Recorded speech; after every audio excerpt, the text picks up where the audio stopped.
Assalamualaikum warahmatullahi wabarakatuh. Kami dari kelompok kelas D. Kami ingin mempresentasikan hasil dari jurnal yang kita buat kemarin. Saya Ahmad Zulfikar Fauzi dan teman saya ada Zidan Faktul Abror, ada Muhammad Agung Setiaji. Kita membahas tentang COVID. Pengertian audit sistem informasi. Audit sistem informasi adalah proses pengumpulan dan pengevaluasian bukti untuk menentukan apakah sistem informasi telah menetapkan dan menerapkan sistem pengendali intern yang memadai.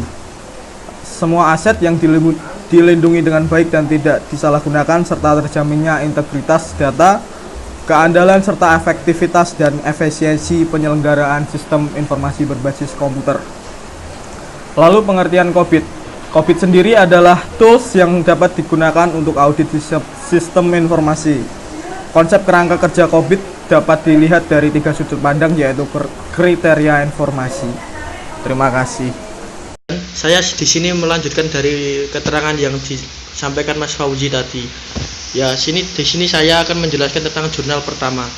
Jurnal pertama dari sistem audit informasi yang berkaitan dengan COBIT tata kelola IT pada e-learning Unisnu. Pengelolaan ini berada pada UPT Pusat Data dan IT. UPT Pusat Data dan IT mempunyai wewenang untuk menyelidiki hal-hal yang berkaitan dengan pelayanan sistem informasi pendukung kegiatan e-learning. Karena di situ kita dapat berinteraksi aktif antara mahasiswa dan dosen.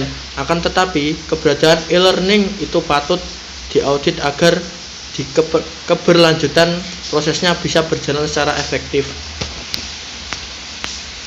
Jadi kesimpulannya, berdasarkan penelitian tersebut yang dilakukan, maka dapat diambil kesimpulan sebagai berikut.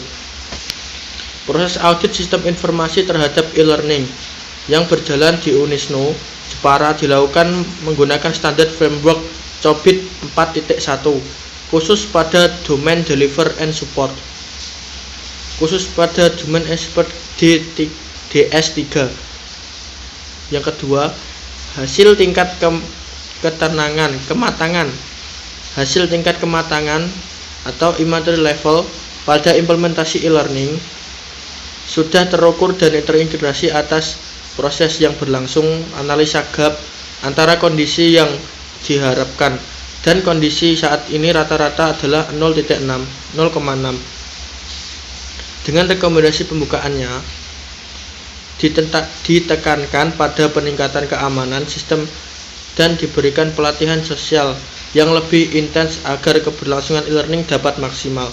Jadi kesimpulannya yang kedua ini menjelaskan tentang betapa pentingnya keamanan dari e-learning tersebut dan menggunakan framework COBIT 4.1. Ya, saya akan lanjutkan pada Mas Agung. Assalamualaikum warahmatullahi wabarakatuh. Saya akan melanjutkan presentasi dari Mas Zidan sebelumnya, yaitu yang selanjutnya yaitu analisis keamanan informasi data center yang menggunakan COVID-5. Informasi security keamanan informasi adalah untuk melindungi kerahasiaan, integrasi, ketersediaan aset informasi, baik dalam penyimpanan, pengolahan, atau transmisi. Hal ini dicapai melalui penerapan kebijakan. Dalam keamanan informasi saat ini telah berkembang menjadi 3 konsep utama yang menjadi standar utama, yaitu industri keamanan yang disebut dengan CIA Treasure, yaitu 1. Confidentiality, yang merupakan usaha menjaga informasi dari pihak yang tidak berhak mengakses. Confidentiality biasanya berhubungan dengan informasi yang diberikan kepada pihak lain. Kesimpulannya dari analisis keamanan informasi data center menggunakan COVID-5 yang saya jelaskan tadi, berdasarkan hasil analisis yang telah dilakukan pada tahap sebelumnya, maka dapat disimpulkan pada proses AP013 mengelola keamanan informasi dan DSS 05 mengelola layanan keamanan. Diketahui tingkatan kapabilitas saat ini berada pada level 2 manajer.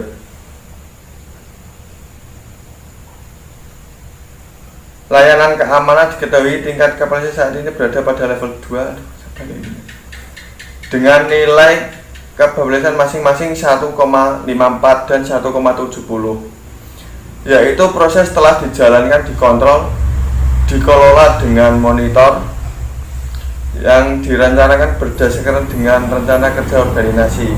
Untuk hasilnya dilaporkan pada laporan akuntabilitas organisasi dan disesuaikan sesuai dengan visi dan misi. Setelah melakukan analisa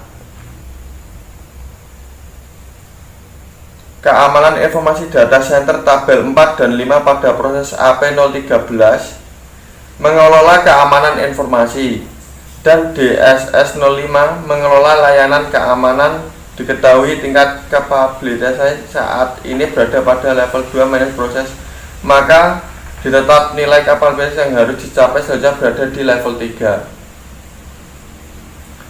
Sekian itu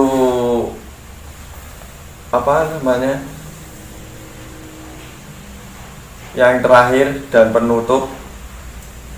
Maaf jika ada kekurangan, kesalahan kata-kata. Kami dari kelompok 4 yang bertiga orang. Terima kasih. Wassalamualaikum warahmatullahi wabarakatuh.